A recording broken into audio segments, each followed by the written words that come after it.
Now let's differentiate and prove an equation.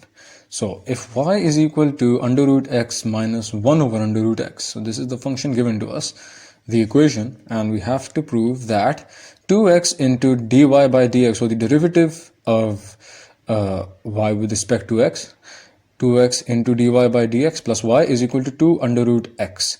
So what we have to prove over here is that the left hand side is equal to the right hand side of the equation.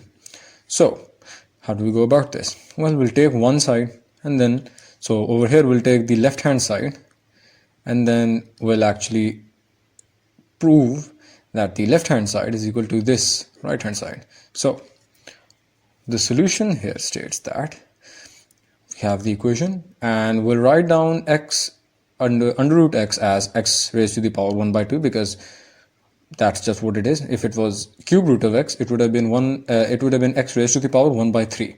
So and this negative sign remains as it is, and 1 over under root x will be written down as 1 over x raised to the power 1 by 2. Simple. Now you can write down this 1 over x raised to the power 1 by 2 as x raised to the power minus 1 by 2, because when the term in the denominator goes to the numerator, its power is complemented.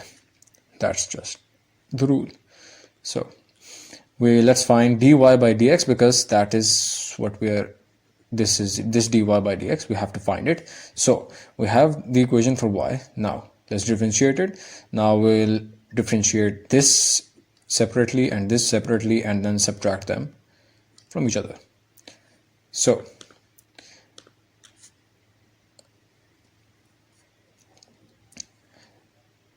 this, when we differentiate x raised to the power 1 by 2, this is what you get.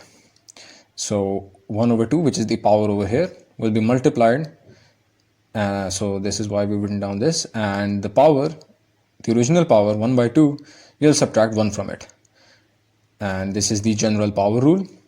And then you'll also multiply this with the derivative of the function, which is this x over here. So the derivative of x, and the subtraction sign will remain as it is. And then you'll also differentiate this.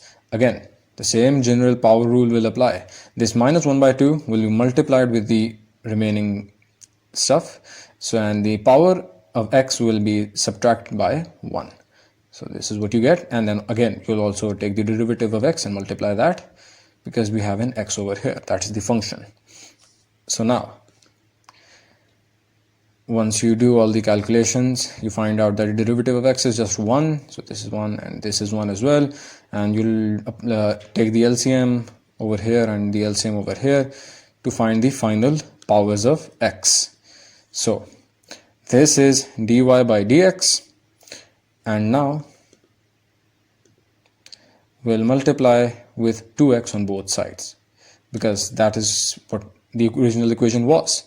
So 2x dy by dx. So 2x will be multiplied by this, because we already found dy by dx, and this is what you get. And now you can basically just cancel out these 2's, because they're being, one is in the denominator and the other is in the numerator, so you can cancel them out, and this is what you get. Now this x and this x are being multiplied, this x and this x are being multiplied.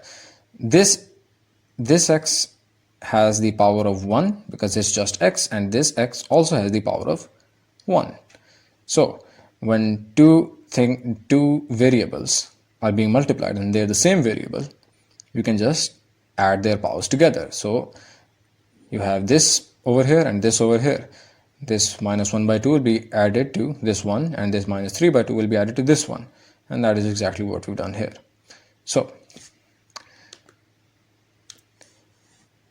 once you take the LCM in the powers, this is what you get. And then we'll add y on both sides, because the original question stated that we have to prove this is equal to the right hand side in the original equation. Now we have this, and now we'll substitute y with the equation that was given to us.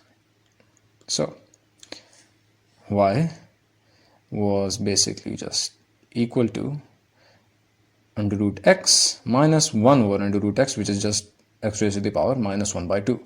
So we've substituted y. Now we can basically cancel out this and this because they're the same, and one has a positive sign and the other has a negative sign, so they can be subtracted from each other, leaving you with just these two terms. And when these two terms are added, it gives you 2x raised to the power 1 by 2, and that can also be written down as 2 under root x. And hence we've proven that the left hand side is equal to the right hand side, and that's just what the question asked of us.